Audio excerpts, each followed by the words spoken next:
โอละนอ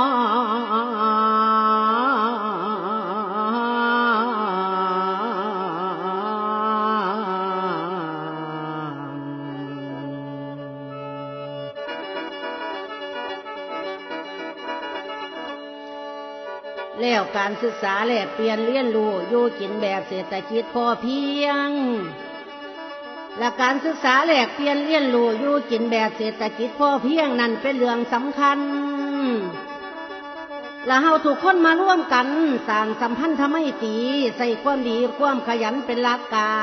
รและใส่ความดีความขยันเป็นหลักการจังสิพ้นสิผ่านสำราญเลื่อน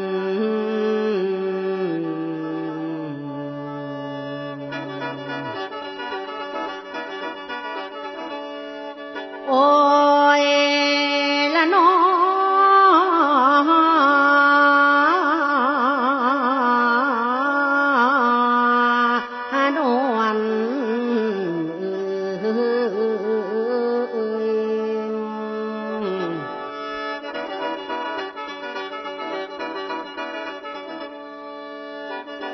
เล่าเด้อจังเอาฟังเด้อท่านนักปราชญ์อาจารย์ฟังไว้ก่อนฟังเด้อทุกท่านนักปราชญ์อาจารย์ผู้เคยมีผลงานสร้างสังคมใดนั่นคือใจเต็มร้อยบ่ถอยหลังตั้งท่า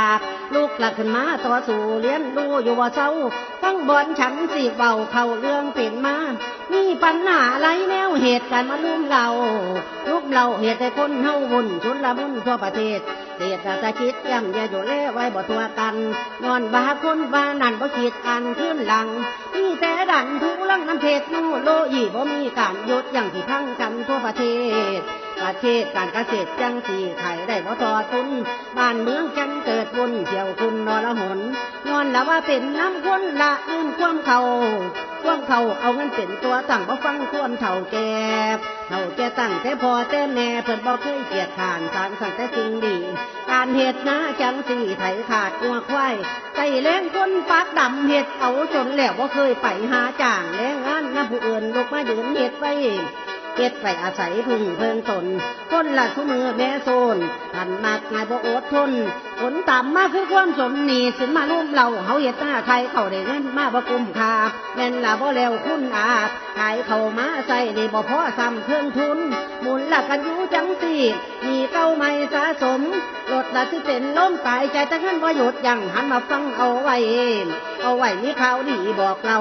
ปราชญ์ชาวบ้านเพิ่นเว้าให้เฮาฮู้สองทาง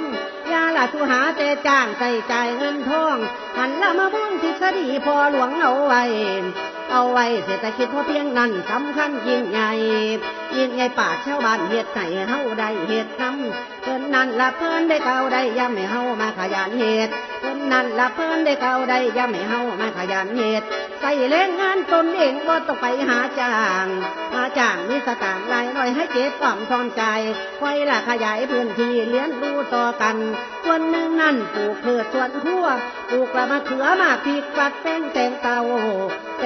ส่วนเฮาปลูกเขาขุดสาเลี้ยงปลาไส้ในละบอนสิไก่มีทุนไว้เฮ็ดกินบ่จำเป็นแต่สิที่ในหัวปันหัวหมุนใส่ในกำลังลงทุนใส่ตนเองได้เป็นกำไรทั้งนั้นคนผลิตคิดอ่านผ้าลูกหลานเฮ็ดไว้ให้เขาได้เฮ็ดน้ำปุ๋ยนั่นละปุ๋ยใส่ข้าวใส่น้ำชีวภาพเป็นหลักปุ๋ยใส่ผักคือกันปลอดสารเคมีไว้ใส่ขี้กล้วยมาเข้าผสมกันกัดแก็บผักซึ่งแซ่บบ่ต้องย่านสารไล่ผิดไฟ